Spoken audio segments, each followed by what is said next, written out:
Kali sebetulnya ya, bagaimana negara ini ternyata ada di mana-mana. Nah, kita juga harus paham bahwa di dalam upacara-upacara yang berkaitan, terutama saya sampaikan bahwa ini berkaitan dengan tari tadi ya, itu ada ciri-ciri ritual yang memang juga perlu kita pahami. Di mana ketika melakukan upacara-upacara itu tempatnya terpilih. Jadi yang dianggap sakral. Jadi tidak sembarang di mana saja. Misalnya sakahayang urang gitu, sekeinginan kita gitu ya untuk melakukan upacara. Nggak boleh gitu karena ada tempat-tempat tertentu yang bisa digunakan untuk melakukan upacara. Kemudian juga jangan sembarang memilih waktu ya. Waktunya juga terpilih. Nah, ini pun sampai sekarang ketika zaman sudah teknologi maju, tetap waktu ini juga sebetulnya masih diyakini ada waktu-waktu tertentu. Ada waktu-waktu baik, ada waktu-waktu buruk gitu ya. Bahkan karena ini memang kebutuhan ritual, waktu ini sangat penting untuk diperhitungkan ya. Kalau misalnya secara ini ya sekarang aja misalnya contohnya kalau mau perkawinan nih ya yang bukti sekarang aja ya, mau perkawinan itu masih ada yang menghitung. Oh, hitung hari ini baiknya hari ini tanggal sekian, nikahnya harus jam sekian gitu ya. Walaupun sekarang sebetulnya sudah banyak yang mengabaikan itu, tetapi tetap masih ada yang menggunakannya. Kemudian juga pelakunya terpilih, tidak sembarang orang ya. Pelaku yang tadi misalnya pemimpin dari upacara itu kan nggak bisa setiap orang jadi pemimpin upacaranya karena tadi harus memiliki kelebihan. Kemudian juga terdapat sesaji-sesaji ya, sesaji-sesaji, sasajen kata orang Sunda mah, sasajen. Jadi sesaji itu memang biasanya ada. Kemudian juga tidak ada penonton dan tentunya masyarakat yang mengikuti atau yang ada di dalam peristiwa itu adalah menjadi bagian dari upacara. Nah, kita lihat tempat-tempat upacara ritual itu misalnya ketika orang meminta atau masyarakat meminta hujan ya, karena ini ada berkepanjangan kemarau berkepanjangan, maka masyarakat itu kemudian meminta hujan. Nah, meminta hujan itu tempatnya di mana? Ya, meminta hujan tidak tempatnya di sebuah gedung atau di lapangan terbuka, tetapi tentu pada umumnya adalah tempat yang dianggap sakral itu adalah di mata air, ya, atau di gunung-gunung, ya, atau di mata air. Kemudian ketika panen itu yang digunakan tempat-tempat ritualnya adalah sawah. Nah, kalau mau memulai panen atau mau memulai menanam padi juga kan biasanya ada ritual di sawah. Tidak akan di tempat lain kalau upacaranya memang untuk kebutuhan pertanian. Kemudian juga di perempatan jalan. Nah, ini kenapa di perempatan jalan gitu ya? Berdasarkan tradisi lisan atau dongeng-dongeng atau cerita-cerita dari para sesepuh kita, bahwa dulu itu memang ada sebuah tradisi ketika ada penyakit di satu daerah misalnya ya. Nah, kalau sekarang mungkin ada pandemi ya, dulu juga ada gitu, ada pandemi itu ada. Satu daerah misalnya ada yang sakit gitu ya. Kemudian ketika akan ada upacara penyembuhan, biasanya itu diawali dari perempatan jalan. Dimulai dari perempatan jalan, kemudian si peserta upacara itu kemudian mengelilingi daerah di mana ada orang-orang sakit di daerah tersebut gitu ya. Kemudian juga kalau kita lihat masyarakat yang hidup di pantai itu atau juga di gunung-gunung yang ada gua-gua, itu biasanya upacara dilakukan di gua. Nah, ini pun juga ada peninggalan-peninggalan di gua-gua itu misalnya ada gambar-gambar bagaimana gambar-gambar manusia yang sedang melakukan upacara gitu ya. Itu ada di beberapa tempat di Indonesia ya, di gua di Sulawesi gitu. Kemudian pada zaman Hindu-Buddha itu upacara-upacara dilakukan di pura. Kemudian pada zaman kolonial itu juga upacara bisa dilakukan di pendopo. Dan juga yang tidak kalah pentingnya ini warisan zaman prasejarah juga adalah upacara-upacara dilakukan di kuburan ya. Jadi sampai saat ini masih ada juga jejak-jejak itu kita bisa lihat, yaitu upacara misalnya upacara buyut ya, acara di Cirebon itu masih ada upacara yang dilakukan di daerah pemakaman ya, di kuburan. Jadi tempat-tempat ritual ini memang terpilih tempatnya tidak sembarangan. Kemudian kalau kita lihat juga masih ada di mana, di Biak itu ada namanya Bubes ya, tempat justru itu ada tempat khusus untuk menari. Kemudian ada Oma Waita atau rumah untuk menari. Kemudian ada yang namanya Jeo gitu ya, rumah besar yang berbentuk persegi panjang, tempat para lelaki dewasa suku Asmat, dan ini digunakan untuk upacara peringatan para leluhur ya. Kemudian juga ada panggung arwah atau Mbi Kawane gitu ya. Di sini ada tempat menari topeng pada masyarakat Mimika. Kemudian ini khusus untuk upacara persembahan kepada roh nenek moyang. Jadi dari dulu pun topeng sebetulnya ada gitu ya. Tapi memang untuk kebutuhan upacara ritual.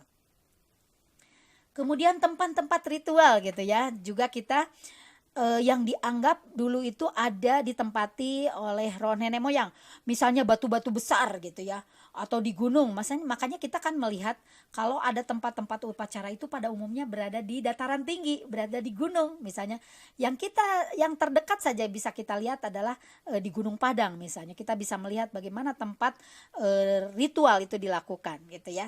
Jadi yang belum pernah ke Gunung Padang nanti perlu melihat ke Gunung Padang ya.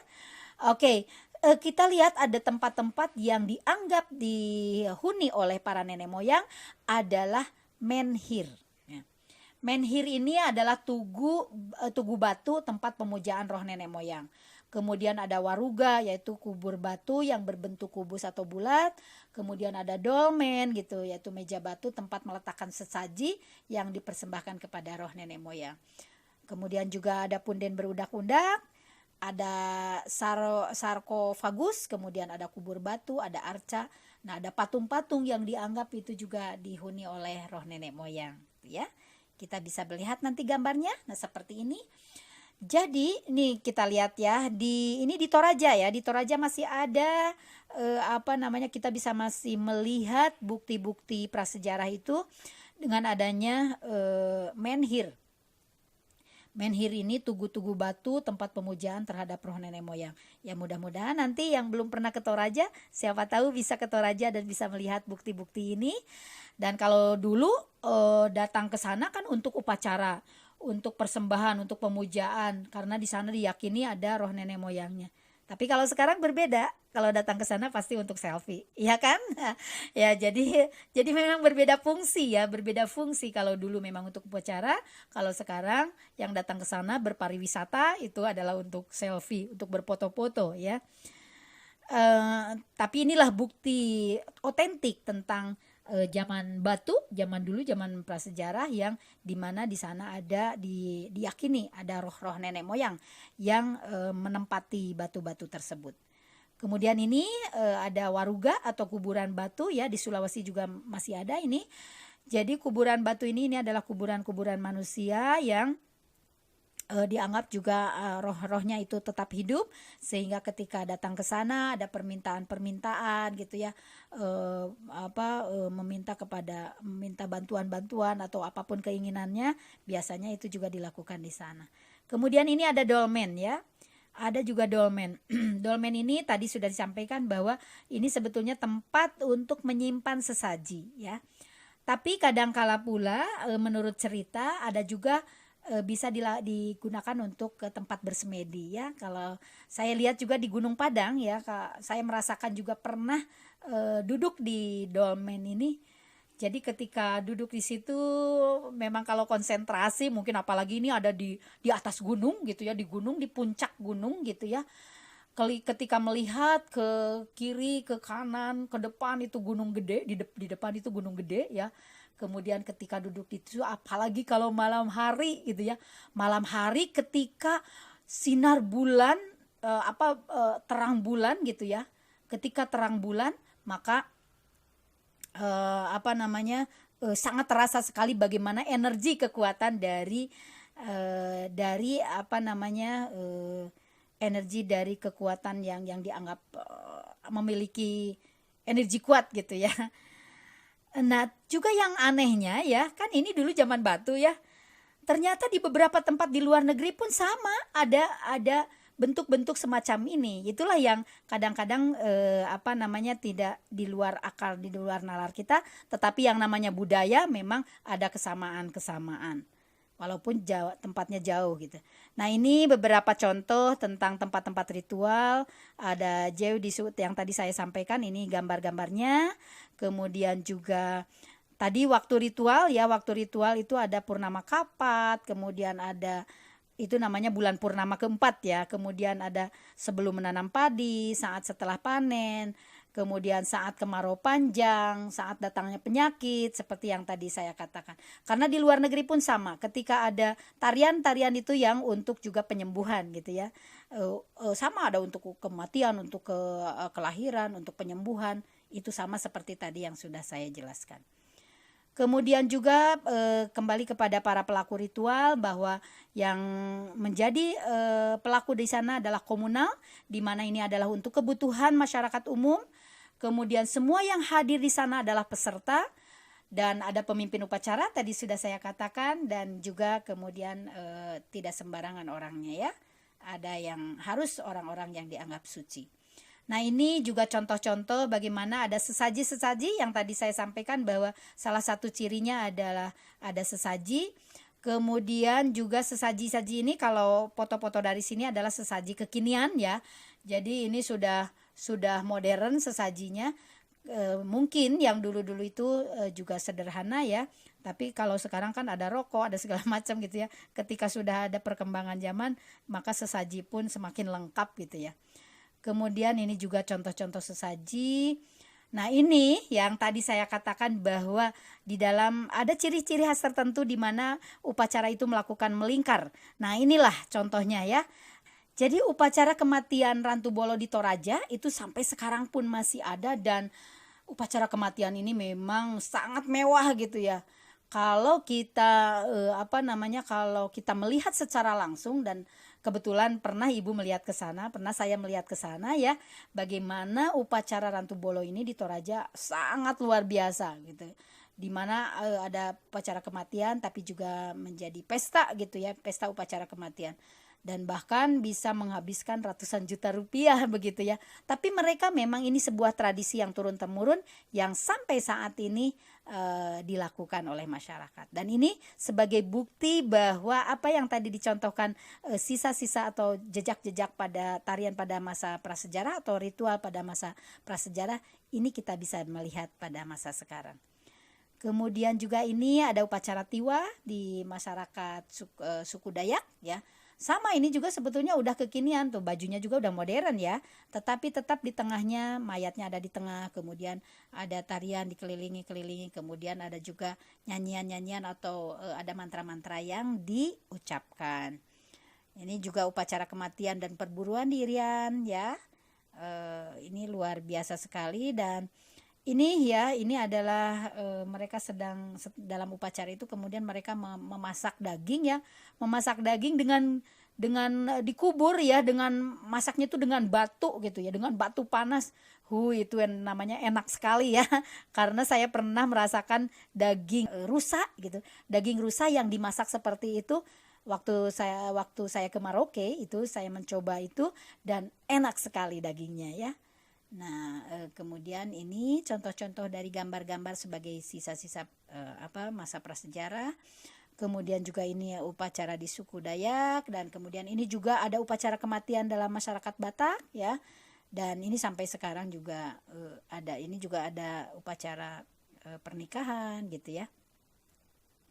Nah, ini juga ada upacara ngaben di Bali, yaitu upacara kematian ya, upacara kematian. Dan ini pun sama, ketika upacara ngaben ini dilakukan, ini juga sangat luar biasa, dan bahkan sekarang ini menjadi sebuah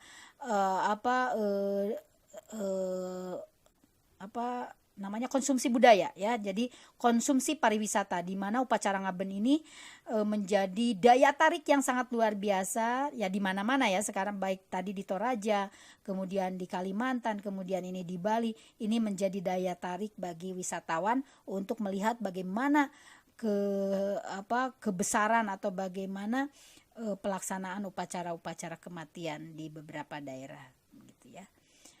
Dan kalau kita lihat dari contoh-contoh tarian peninggalan masa prasejarah itu, misalnya ada Bang Barongan, ada Berokan, ada kuda lumping, kemudian ada sintren, ada Sanghyang Dedari, ada Ngalaksa, dan masih banyak lagi. Itu sebagai bukti nih kita bisa melihat. Misalnya ini tari kuda lumping. Kenapa ini tari kuda lumping diperkirakan sebagai sisa zaman dulu?